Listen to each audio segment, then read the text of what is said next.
Welcome to iDream media. So kidney issues రాకుండా ఉండాలంటే ఏం చేయాలి, కిడ్నీ పనితనం మెరుగుపడాలంటే ఎటువంటి న్యాచురల్ వేస్ ఉన్నాయి, వెజిటబుల్ థెరపీ దీని గురించి ఏం చెప్తుంది, వివరాలు తెలుసుకుందాం. ఈరోజు మనతో పాటు ఉన్నారు ప్రముఖ vegetable therapist and sun spiritual society founder Vikramaditya Guruji గారు.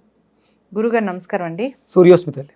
గురూజీ, చాలామంది కిడ్నీ సమస్యలు ఉన్నాయని చెప్తూ ఉంటారు, కిడ్నీలో స్టోన్స్ వస్తున్నాయని కూడా చెప్తూ ఉంటారు. సో అయితే అసలు ఈ కిడ్నీ సమస్యలు అనేవి ఎందుకు వస్తాయి, రాకుండా జాగ్రత్తలు ఏంటి?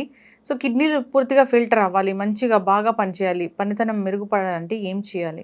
మనం ఈ వెజిటబుల్ థెరపీ మొదలుపెట్టి ఒక సుమారు 3 years అవుతుందమ్మా. ఈ 3 years జర్నీలో ఈ కిడ్నీ ఇష్యూస్ గురించి మీరు అని విన్నారంటే, కిడ్నీలో స్టోన్స్ గురించి ఈ 3 yearsలో బాగా ఎక్కువ విన్నాం కదా. ఇంతకు ముందు లేదా కిడ్నీలో స్టోన్స్ గురించి? అంటే ఒక క్వశ్చన్ మిమ్మల్ని చేస్తాను. ఇంతకు ముందు కూడా ఉంది, ఇంతకు ముందు కూడా ఉంది, కానీ అంత అవేర్నెస్ లేదు జనాలకి. కిడ్నీలో రాళ్ళు వచ్చి దానికి మనం ప్రకృతి వైద్య విధానంలో కొండపిండాకు అని చెప్పేసి ఒక ఆకుతో వాడితే కిడ్నీలో రాళ్ళు కరిగిపోతాయి. రణపాల అని ఒక ఆకు ఉంటుంది, అది కూడా కిడ్నీ రాళ్లను కరిగిస్తుంది. అసలు కిడ్నీలో రాళ్ళు ఎందుకు ఫామ్ అవుతాయి, ఇదేనా మనం ప్రధానంగా తీసుకోవాల్సింది. అంటే ఇది ఎందుకు అడిగాను అంటే, మిమ్మల్ని నేను ఎక్కడ ఒక వీడియో చూసా, ఈ ఎవడు పడితే ఆడు కూరగాయలు, పచ్చి కూరగాయలు, బూడిద గుమ్మడికాయ జ్యూస్ తాగండి అని చెప్తున్నారు, మీరు బూడిద గుమ్మడికాయ జ్యూస్ ఎక్కువ తాగితే కిడ్నీలో రాళ్ళు వస్తున్నాయని చెప్పేసి చెప్పడం జరిగింది. కొన్ని చెప్పింది అన్న ఒక అథెంటిక్ డాక్టర్, నెఫ్రాలజిస్ట్ అయితే కొంచెం ఆలోచించాల్సినటువంటి అవకాశం ఉంది. మరి అంటే నేను లేకపోతే ఇంకొకళ్ళు ఈ మధ్య ఎక్కువ మనం రా వెజిటబుల్స్ గురించి మాట్లాడుతున్నాం. అసలు ఫస్ట్ ప్రధానంగా కిడ్నీలో రాళ్ళు ఎందుకు వస్తున్నాయో తెలియదు. అంటే ఇంతకు ముందు లేవా? ఇప్పుడు కూరగాయల జ్యూసులు తాగడం వల్ల కిడ్నీలో రాళ్ళు వస్తున్నాయి.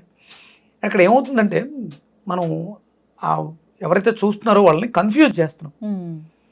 నేను వెజిటబుల్ థెరపీ అనేది ప్రాక్టీస్, నేను ఒక గురువు గారి దగ్గర దాన్ని శిష్యరికం చేసి తెలుసుకోవడం జరిగింది. ఆంధ్రప్రదేశ్, తెలంగాణలో దీని గురించి అవేర్నెస్ తీసుకొచ్చాను బాగానే. ఇదంటే ఇంకెక్కడా లేదా అంటే ఉంది, మీకు మిగతా వాటిల్లో కూడా ఉంది, తక్కువగా మాట్లాడతారు. ఇది ఇక్కడ కొంచెం ఎక్కువగా మనం జనాలకి చెప్పడం జరిగింది. సింపుల్గా సైలెంట్గా కూర్చొని ఒక కన్సల్టేషన్ పెట్టుకుని హ్యాపీగా మనం వైద్యం చేసుకోవచ్చు. కానీ ఇది జనాల్లో అంటే ఎక్కువ మంది, ఒక 100 మందిని మనం చూడలేంగా, కొన్ని వేల మందికి మనం చేయలేంగా. దాని గురించి అవేర్నెస్ తీసుకొస్తే వాళ్ళు దాన్ని ఇంట్లో చేసుకోగలిగినప్పుడు హ్యాపీగా అందరికీ అందుబాటులోకి వస్తుందని దీని గురించి చెప్పడం జరిగింది. ఇప్పుడు కిడ్నీలో రాళ్ళకి ప్రధానమైనటువంటి కారణం వండిన పదార్థం న్యాచురల్ వేస్లోంచి ప్రాసెస్ చేసిన ప్రతి పదార్థము కూడా కిడ్నీలో స్టోన్స్కి కారణం అవుతుంది. ఎసిడిక్ నేచర్ అనేది పెరగటం వల్ల కిడ్నీ కొంచెం స్ట్రెయిన్ అయ్యి కొంచెం మనం అక్కడ రాళ్ళలా దాన్ని ఏమంటారు, క్రిస్టల్స్ లాగా ఫామ్ అవుతుంది. ప్రోటీన్ కావచ్చు, లేకపోతే ఫ్యాట్సే స్టోన్స్ లాగా ఫామ్ అవుతూ ఉన్నాయి. గాల్ బ్లాడర్లో స్టోన్ ఫామ్ అవుతున్నాయి, మనకి కిడ్నీలో స్టోన్స్గా ఫామ్ అవుతున్నాయి. గుండెకు వెళ్ళేటువంటి వాల్స్లో కూడా క్రిస్టల్ ఫామ్ బ్లాక్స్ వస్తున్నాయి. దీనికి కారణం ఏంటి అంటే, మనం తీసుకునేటువంటి ఎసిడిక్ నేచర్ ఫుడ్, వండిన పదార్థాన్ని అధికంగా తీసుకోవడం. మన శరీరం ఏం కోరుకుంటుందంటే 80% ఆల్కలైన్, 20% ఎసిడిక్ నేచర్. ఈ కాంబినేషన్లో వెళితే అసలు మీరు ఎవరి దగ్గరికి, ఏ డాక్టర్ దగ్గరికి వెళ్ళాల్సిన అవసరం లేదు. ప్రకృతి అంతా కూడా ప్రకృతి న్యాచురల్గా తయారయ్యే ఫార్మేషన్లో అయింది. ఒక మనం మాత్రమే ప్రాసెస్ చేసుకుని రుచికి అలవాటు పడ్డాము, లేకపోతే దాని మీద కొంచెం అవగాహన ఉంది. కొన్ని రకాలు మనం వండాలి, ఉడకబెట్టాల్సి వస్తుంది, లేకపోతే వండాల్సి వస్తుంది. ఈ ప్రాసెస్ని కేవలం ఒక మనిషికి మాత్రమే అన్వయించడం జరిగింది. ప్రకృతిలో ఇంకే జీవి కూడా వండుకోవాల్సిన అవసరం లేదు, ఎందుకంటే వాటి జీవన గమనం వేరు. వాటికి ఉండేటువంటి టీత్, అంటే ఇప్పుడు చూడండి, కూరపళ్ళు ఉన్న యానిమల్స్ అన్నీ కూడా మీట్ ఎక్కువ తినాలి. అలా అని చెప్పేసి మన ఇళ్ళలో పెంచుకునేటువంటి ఆవులు కానీ, గేదెలు కానీ, మేకలు కానీ మాంసాహారాన్ని, ఎందుకంటే వాళ్ళ పళ్ళు అలా ఉండవు. మన పళ్ళు సెమీగా ఉంటాయి రెండింటికి మధ్యలో. అంటే కొంత అవసరం ఉంది, అంటే చేస్తున్నటువంటి వృత్తి ప్రవృత్తులను బట్టి మనం తీసుకునే ఆహారం. ఇప్పుడు సాత్వికంగా ఉండాలి, సత్వతమో రజోగుణ పదార్థమైనటువంటి పదార్థాలు మనం తీసుకుంటూ ఉంటాం. రజోగుణవర్ధమైనటువంటి పదార్థం ఎవరు తీసుకోవాలి?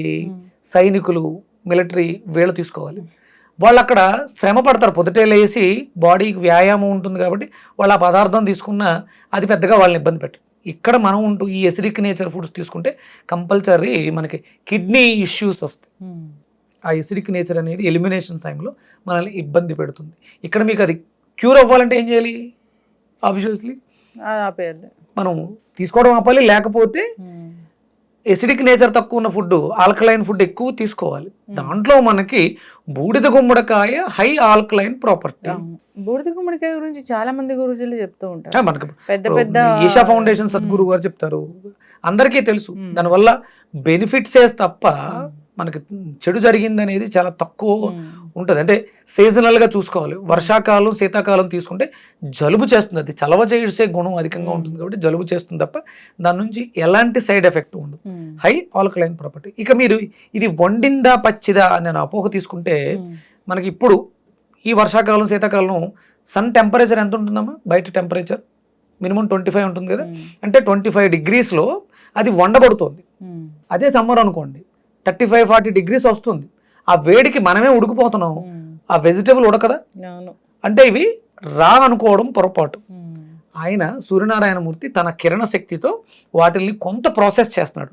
50 degrees వరకు చేస్తే అది చాలా హెల్త్ ఫుడ్, అందులో ఉన్నటువంటి వాటర్ డిహైడ్రేట్ అవుతుంది కదా. అంటే ఆయన మనకు వండే ఇస్తున్నాడు. అవి రా అనుకోవటం మనం అనుకుంటున్నాం, రా అని వండకుండా తీసుకున్నాం. మనం ప్రాసెస్ చేయట్లేదు అంతే. ఆల్రెడీ న్యాచురల్గా సన్ ప్రాసెస్ జరిగింది, దానివల్ల ఎలాంటి సైడ్ ఎఫెక్ట్లు ఉండవు. ఒకవేళ కెమికల్స్ స్ప్రే చేసి ఉంటే వాటిని కడుక్కోవడానికి ఉప్పు నీళ్ళతో కడుక్కోవడం కానీ, చింతపండు నీళ్ళతో లేకపోతే వెనిగర్ వీటితో కడుక్కోవడం కానీ చేసుకుని మనం మళ్ళీ జ్యూస్ ఫామ్లో తీసుకుంటున్నాం. ఇక్కడ మీకు నేను ఏం చెప్తున్నాను, ఎసిడిక్ నేచర్ని ఆల్కలైన్ చేస్తే కిడ్నీలు బాగా పనిచేసి కిడ్నీలో ఉన్నటువంటి రాళ్ళు కావచ్చు, కిడ్నీల పనితరం మెరుగుపరుకోవడం కావచ్చు, మనకి అద్భుతంగా ఉపయోగపడుతుంది. నేచర్ని మార్చొద్దు. న్యాచురల్గా ఎలా అయితే ఉన్నాయో వెజిటేబుల్స్ కానీ ఫ్రూట్స్ కానీ మీరు అలాగే తీసుకోవడం ద్వారా దాని బెనిఫిట్స్ మనం పొందగలుగుతాం. ప్రాసెస్ చేస్తే దాంట్లో ఉండేటువంటి ఎనర్జీస్ అన్నీ కూడా మనం లాస్ అవుతున్నాం. అందుకని ఎక్కువ తీసుకోవాల్సి వస్తుంది, అది కుదరదు. అందుకని రా ఫామ్లోనే తీసుకోవడానికి ఉత్తమం. ఇందులో ప్రధానంగా బుడిద గుమ్మడికాయ పనిచేస్తుంది కిడ్నీలో రాళ్ళని శుభ్రం చేసుకోవడానికి. ఎందుకంటే అది ఆల్కలైన్ చేస్తుంది ఎసిడిక్ నేచర్. ప్లస్ దాంతోపాటు కొండపిండాకు అనేది కూడా మనకు ఉపయోగపడుతుంది. దాన్ని ఏం చేస్తారంటే పెసరపప్పులో వేసుకుని తీసుకుంటారు. పచ్చిగా కూడా దంచి రసం తీసుకుని దాంట్లో కొంచెం జీలకర్ర ధనియాలు వేసి రసం తీసుకుని తాగితే కూడా కిడ్నీలో రాళ్ళు కలుగుతాయి. అలాగే వంకాయ కిడ్నీలో రాళ్ళని ఛేదించడానికి అద్భుతంగా ఉపయోగపడుతుంది. వంకాయ జ్యూస్, వంకాయ కర్రీ, మీరు వంకాయ కూర తిన్నప్పుడు యూరిన్ ఎక్కువ వెళ్తాం గమనిస్తాం మనం. అంటే ప్రధానంగా మనం తీసుకోవాల్సింది ఆహారంలో మార్పులు చేయాలి. మంచినీళ్ళని అమృతంలా ఔషధంలా తీసుకోవాలి. నిలబడి గటగట తాగడం కాదు, కూర్చుని మాధవన్ గారు చెప్పినట్టు మంచినీళ్ళని నమలాలి. ఎక్కువసేపు నోట్లో ఉంచుకొని లాలాజలం ఆల్కలైన్ ప్రాపర్టీస్ దాంతో మేళవించాలి. ఒక కప్పు ఒక సిప్ తీసుకున్నాం, దాంతో ఒక సిప్ లాలాజలం యాడ్ అయితే అది ఆల్కలైన్ అవుతుంది. ఈ కిడ్నీలో రాళ్ళు కరిగిపోవడానికి అవకాశం ఏర్పడుతుంది. అసలు ఫామ్ అవ్వకుండానే చేస్తుంది. ఎప్పుడు మంచినీళ్ళు తాగినా గుర్తుపెట్టుకోవాలి, దాహం వేసినప్పుడు మంచినీళ్ళు తాగాలి, ఆ తాగేటప్పుడు కూర్చునే తాగాలి. మ్యాక్సిమం బాటిల్స్ సీసాల్లో వాటర్ తాగకూడదు. సర్ఫెస్టెన్స్ సాంద్రత తక్కువగా ఉండాలి శుభ్రం చేయాలి అంటే. సాంద్రత ఎందులో వస్తుంది అంటే పాట్స్ కుండల్లో వస్తుంది. మట్టి కుండలో నీళ్లు మనకి చలువ చేస్తాయి, ఇలాంటి ఇష్యూస్ రాకుండా చేస్తాయి. అది కిడ్నీలో స్టోన్ కావచ్చు, గాల్ బ్లాడర్లో స్టోన్ కావచ్చు. స్టోన్స్ అన్నింటిని కూడా కరిగించడానికి జలం ఉత్తమం. మనకి ఈ కొండపిండాకు, అలాగే పెదపల్లేరు చూర్ణం అంటారు, పల్లేరు కాయలు. ఇసుక నేలల్లో వెళ్ళినప్పుడు చిన్న కాళ్ళకి చెప్పులకి గుచ్చుకుంటాయి, కాయల్లా ఉంటాయి. అవి కూడా మూత్రాన్ని ప్రేరేపిస్తాయి. దాన్ని తీసుకోవడం ద్వారా మనకి కిడ్నీలో రాళ్ళు కరిగిపోవడానికి అవకాశం ఏర్పడుతుంది. ఎసిడిక్ నేచర్ ఫుడ్స్ని తగ్గించండి, ప్రాసెస్ ఫుడ్స్ తగ్గించండి. అలాగే షుగర్స్, పంచదార, ప్రాసెస్డ్ ఇది దేన్ని పూర్తిగా మానేయాలి. మైదాపిండి పూర్తిగా మానేయాలి. మనం నోటిని చంపుకోగలిగితే రుచిని, అంటే రుచి అనేది కేవలం మనం బిర్యానీ రుచి అంటే వాటికంటే ఇదే కమ్మగా ఉందంటే బాగుందంటే, కానీ మనకి షడ్రుచులు కావాలి. తీపి కావాలి, పులుపు కావాలి, వగరు కావాలి, ఉప్పు కావాలి, కారం కావాలి. ఈ షడ్రుచుల్లో లేని టేస్ట్ ఇంకేదన్నా టేస్ట్ చేస్తే అది మనకి ప్రమాదాన్ని కొనిచేస్తుంది. ఖచ్చితంగా గురుగారు చాలా చక్కగా చెప్పారండి. అసలు పూర్తి స్థాయిలో కిడ్నీలు పాడైపోకుండా ఉండాలంటే, ఎందుకంటే మీకు డయాలసిస్ పేషెంట్లు ఎక్కువైపోతున్నారు, కిడ్నీ రీప్లేస్మెంట్. డోనర్స్ ఎంతమంది ఉంటారు, అందరికీ పాడైతే డోనర్ ఎక్కడ దొరుకుతాడు? అందుకని ఏంటంటే ఆ ప్రమాదం రాకుండా ఉండాలంటే మనలోనే అవేర్నెస్ రావాలి. డయాబెటీస్ ఉన్న వాళ్ళకి కిడ్నీలు డ్యామేజ్ అయ్యే అవకాశం ఎక్కువ, ఎవ్రీ ఆర్గాన్ మీద ఎఫెక్ట్ ఎఫెక్ట్ పడిపోతుంది, హార్ట్ మీద పడిపోతుంది. ఖచ్చితంగా. అందుకని మనం ఆ డైజెషన్ వ్యవస్థలోనే దీన్ని నిర్మూలించగలిగితే సమస్య రాదు. మనం ఎవరిని తిట్టుకోక్కర్లేదు, వాళ్ళు దోచేస్తున్నారు వీళ్ళు దోచేస్తున్నారు అని తిట్టుకోకలేదు. సమస్య మనం తెచ్చుకుని అవతల వాళ్ళ దగ్గరికి వెళ్ళి అవకాశం ఇచ్చి వాళ్ళు ఏం చేస్తారు, ఆ సమస్య రాకుండా మనం జాగ్రత్త పడాల్సినటువంటి బాధ్యత మన మీద ఉంది. ఎస్, ఖచ్చితంగా గురుగారు చాలా చక్కగా చెప్పారండి. కిడ్నీ ఇష్యూస్ ఎందుకు వస్తాయంటే చాలా చక్కటి విశ్లేషణ అందించారు. రాకుండా జాగ్రత్తలు తీసుకోవాలని కోరుకుందాం. ఎసిడిక్ ఫుడ్ని అవాయిడ్ చేయాలని కోరుకుందాం. నిజంగా ప్రాసెస్డ్ ఫుడే జంక్ అంటే అది నిజంగా జంకే. సో దాన్ని తీసుకోవడం వల్ల మనం కూడా ఈ విధంగా అయిపోతూ ఉన్నాము. రకరకాల హెల్త్ ఇష్యూస్ వస్తూ ఉన్నాయి. సో వాటిని తగ్గించుకోవాలని కోరుకుందాము. ఈ హెల్తీగా మెయింటైన్ చేయాలని కోరుకుందాం. గుమ్మడికాయ జ్యూస్ చాలా బాగా పనిచేస్తుంది. నేను మీరు చెప్పిన తర్వాత చాలా అంటే రెగ్యులర్గా తీసుకుంటూ ఉన్నాను. ఎక్సెస్ ఎప్పుడు తీసుకోకూడదు. ఏదైనా కానీ వాట్ ఎవర్, అది మంచి ఫుడ్ అయినా ఎలాంటి ఫుడ్ అయినా కానీ అతి సర్వత్రా వర్జితం Yes. ఎప్పుడైనా సరే. చక్కటి ఇన్ఫర్మేషన్ అండి. ధన్యవాదాలు. సూర్యస్మిత.